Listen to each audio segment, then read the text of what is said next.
ओम शंभो मदाशो अगमत इंद्रेण च मरुत्वता आदित्येभ्यः च राजभिः समागम करे तुम्हारे लिए आनंद पूर्वक इंद्रियों को वश में करने वाले द्वारा और वायुवान द्वारा और आदित्यों द्वारा राजनायकों द्वारा। यह मंत्र ऋग्वेद के प्रथम मंडल के 20वें सूक्त का पंचम मंत्र है। इसके ऋषि भी भगवान मेधातिथि महिमत कांड हैं और इस मंत्र का प्रमुख विषय, जिसे दिव्य विषय कहा जाता है, वह है ऋभुवः अर्थात मेधावी जन। छंद, इस पंचम मंत्र का छंद है पीपलिका मध्या निचरत गायत्री। यह जो पंचम मंत्र है इसका स्वर भी सर्ज है अन्य मंत्रों की भांति। तो पंचम मंत्र जैसा कि 20वें सूक्त का चल रहा है, 20वां सूक्त चल रहा है जिसका यह पंचम मंत्र है। यहां पर कहा गया है समागम करे तुम्हारे लिए आनंद पूर्वक इंद्रियों को वश में करने वाले द्वारा और वायुवान द्वारा और आदित्यों द्वारा राजनायकों द्वारा। सम अगमत अर्थात समागम करे, वह अर्थात तुम्हारे लिए, मदासह अर्थात आनंद पूर्वक, इंद्रेण अर्थात इंद्रियों को वश में करने वाले के द्वारा, च अर्थात और, मरुत्वता अर्थात वायुवान के द्वारा, आदित्य भी है च और आदित्यों द्वारा, राज भी है राजनायकों द्वारा। तो इस मंत्र में प्रथम फुटनोट है इसका समागम करे, सम अगमत, इसके बारे में यहां पर बताया गया है। परम पुरुष को यहां जगदम्बाओं से समागम करने का आदेश दिया गया है।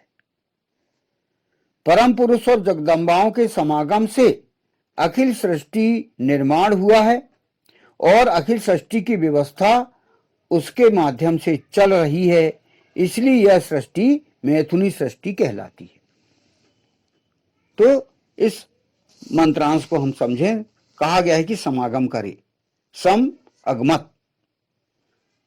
तो परम पुरुष और जगदम्बाएं, उनके समागम के पश्चात यह सृष्टि बनी है जिसे मैथुनी सृष्टि कहा जाता है और शास्त्रों में इन सब के बारे में बताया गया है। ये व्यवस्था अन्य ग्रंथों में हमें ज्ञात होती है। तो बाकी जो ग्रंथ है वेद पर ही आधारित हैं और उनमें ये बताया गया है कि सृष्टि मैथुनी सृष्टि पर आधारित है। फिर आगे कहा गया इसमें तुम्हारे द्वारा आनंद पूर्वक इंद्रियों को वश में करने वाले द्वारा और वायुवान द्वारा और आदित्यों द्वारा राज्य नायकों द्वारा।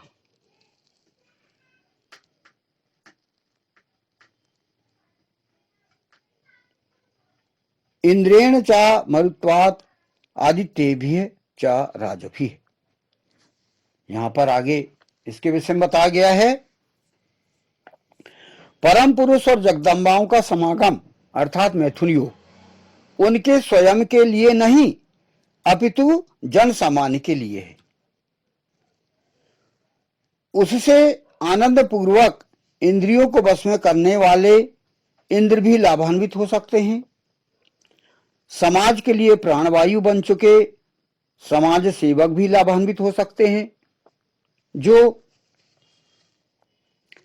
चंचल मनोवृत्ति वाले और मरने मारने पर उतारू रहते हैं, वे भी लाभान्वित हो सकते हैं। जो अपने परिवार के लिए सूर्य के समान महत्वपूर्ण हैं, ऐसे गृह स्वामी भी लाभान्वित हो सकते हैं। तथा राज्यों और राष्ट्रों की व्यवस्था चलाने वाले राजनीतिज्ञ राजनायक भी लाभान्वित हो सकते हैं। परम पुरुष उपरोक्त सभी के लिए आदर्श हैं और अनुगमनीय हैं। यानी यहां पर यह बताया गया है कि जो उनका जो समागम है परम पुरुष और जगदम्बाओं का, उससे जो कार्य हो रहे हैं वो जन सामान्य के लिए, जन सामान्य जो है लाभान्वित हो सकता है उससे। पहला लाभान्वित किसको कहा गया है? इंद्र को। इंद्र अर्थात यहां पर जो अपनी इंद्रियों को वश में करने वाला हो, वह लाभान्वित हो सकता है। अब उसमें लाभान्वित किस प्रकार कि जिस प्रकार परम पुरुष और जगदम्बाएं अपनी इंद्रियों को वश में करते हैं, है ना, वो अपने मस्तिष्क में पूरी तरह से आध्यात्मिकता, लोगों का कल्याण करना, भलाई करना, ये उनके व्यवहार में, उनके आचरणों में रहता है, और वही अनुगमन करके व्यक्ति अपना सकता है।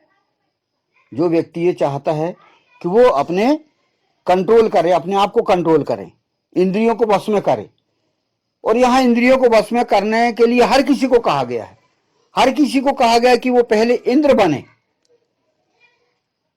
इंद्र ऐसा नहीं कि वो बिल्कुल देवता इंद्र बने, वो वाली बात नहीं। यहां इंद्र मतलब अपनी इंद्रियों को वश में करने वाला।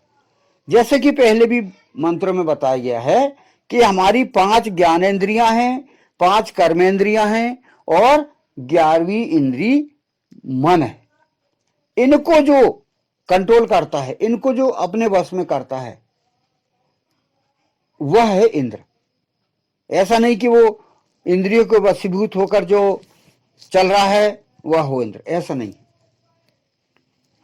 इंद्र मतलब हम अच्छा देखें, आंखों से अच्छा देखें, है ना, मुख भी है तो मुख भी अच्छा बोलें, अच्छे बात करें, मधुर व्यवहार करें,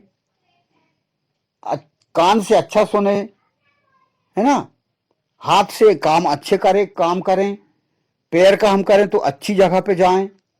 तो ये सब जो है अच्छा बनने के लिए कहा गया है। इंद्र बने व्यक्ति पहले, उसके बाद सुकृत बने, मतलब अच्छे काम करें। इंद्र बनने के पश्चात आपको सुकृत बनना है, अच्छे काम करने वाला बनना है। तो इनके लिए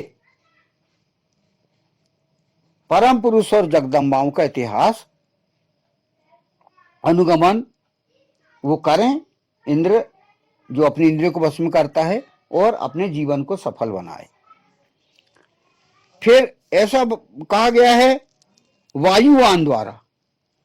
वायुवान मतलब जो ऐसे होते हैं जिनकी अस्थिर मनोवृत्ति होती है, चंचल मनोवृत्ति होती है, और ऐसे होते हैं जो कि मरने मारने पर उतारू रहते हैं, कभी भी क्रोधित होकर लड़ाई झगड़े शुरू कर देते हैं।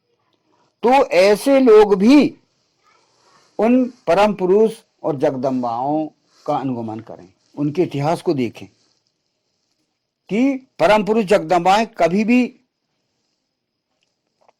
अस्थिर चित्त वाली नहीं होती, चंचल चित्त वाली नहीं होती, मरने मारने पर कभी भी उतारू नहीं होते परम पुरुष।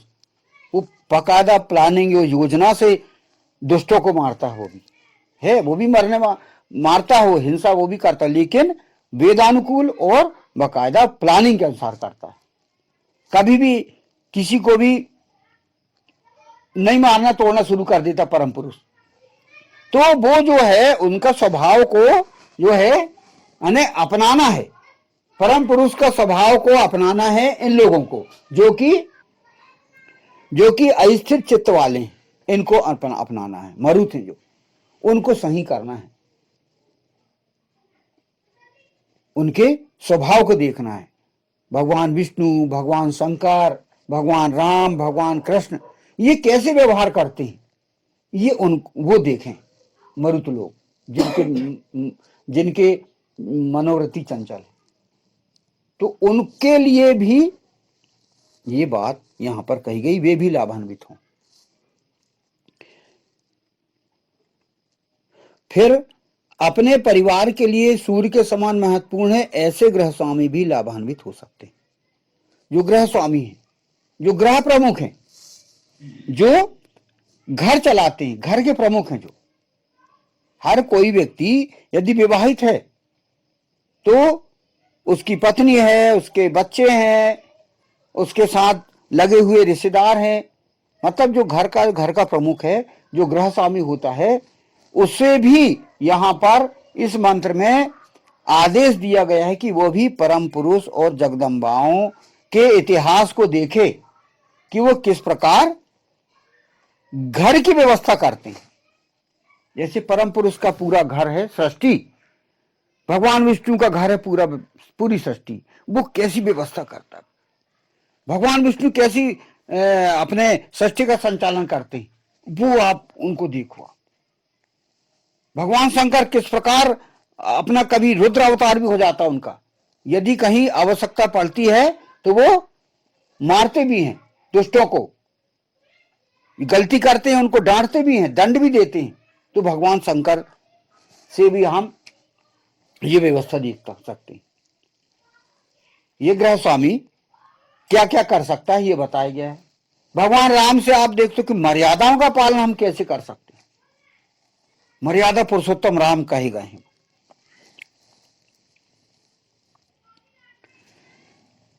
भगवान कृष्ण, उनसे आप देखो कि भगवान कृष्ण योगेश्वर कृष्ण कहलाते हैं, और कूटनीति राजनीति इसमें कितने दक्ष हैं वो, आप उनके इतिहास से आप देख लो तो भगवान कृष्ण से आप बोल सकते हो। मतलब जो गृह स्वामी जो है वो, उसकी दुनिया वही है, और वही सृष्टि का संचालन जिस प्रकार भगवान विष्णु कर रहे हैं, वैसी सृष्टि का संचालन वो गृह स्वामी भी कर सकता है। ये यहां पर बताया गया है कि हम भी भगवान विष्णु जैसी व्यवस्था चला सकते हैं। किस प्रकार सफलता आप प्राप्त कर सकते हो वो उनके इतिहास को देखिए।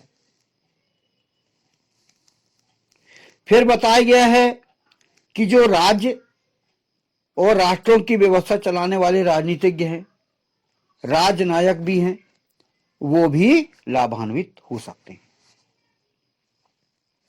आपको राजनीति, कूटनीति, अर्थनीति, समाज नीति, पूरी व्यवस्था आपको पुराणों में मिलेगी, और वेद में तो पहले ही सैद्धांतिक रूप से बता दी गई।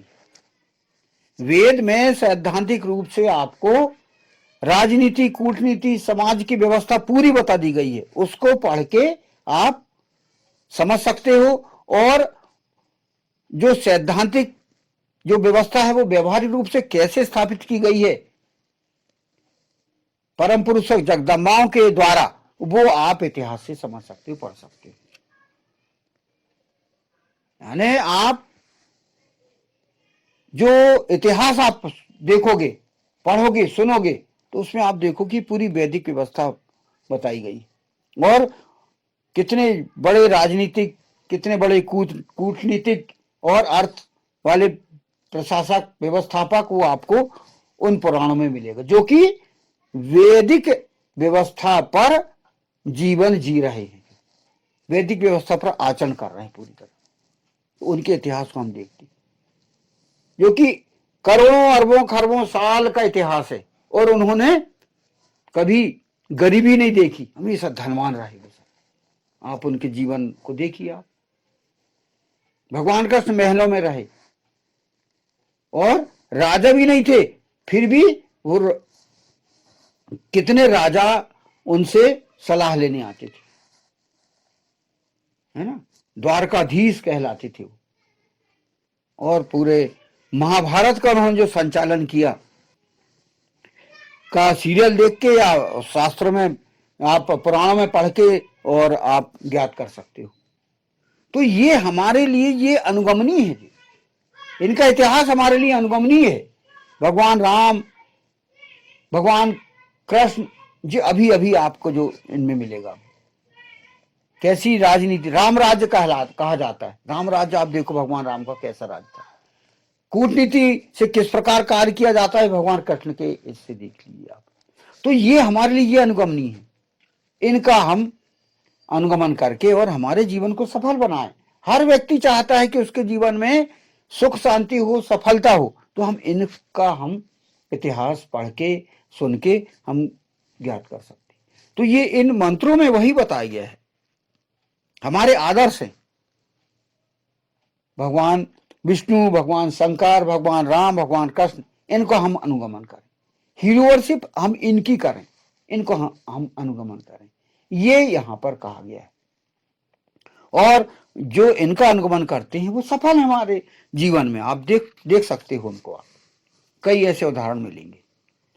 तो इस पंचम मंत्र में यही बताया गया है कि जो परम पुरुष और जगदम्बाएं जो समागम कर रहे हैं वो जनहित के लिए कर रहे हैं, और वो जो व्यवस्था जी रहे हैं, जिन्होंने जी के दिखाया, मनुष्य अवतार लेके यहां पर बताए जैसे मनुष्य क्या क्या कर सकता है वह भी आपको कर सकते हो आप, ये उन्होंने करके बताया। सभी के अवतार आप देख सकते हो, छोटे से लेके बड़े होते तक आप देख सकते हो। भगवान राम छोटे रहे फिर बड़े हुए, कैसे कैसे कार्य किए उन्होंने। भगवान कृष्ण भी छोटे से लेके बड़े तक का इतिहास आप देख सकते हो। तो ये हर वर्ग के लिए अनुगमनीय है, हर वर्ग के लिए आप इतिहास को देख सकते हो, पढ़ सकते हो, सुन सकते हो। बच्चा हो, बूढ़ा हो, पुरुष हो, औरत हो, युवा हो, सभी के लिए इतिहास लाखों पृष्ठों का विद्यमान है हमारे लिए।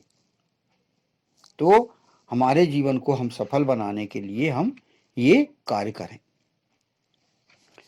इस प्रकार पंचम मंत्र को हम अच्छे से समझें, सुने और हमारे जीवन को अपन सफल बनाएं। समागम करे तुम्हारे लिए आनंद पूर्वक इंद्रियों को वश में करने वाले द्वारा, और वायुवान द्वारा, और आदित्यों द्वारा, राज्य नायकों द्वारा। ओम सम वो मदाशो अगमत इंद्रेण च मरुत्वता आदित्येभिः च राजभिः। ओम।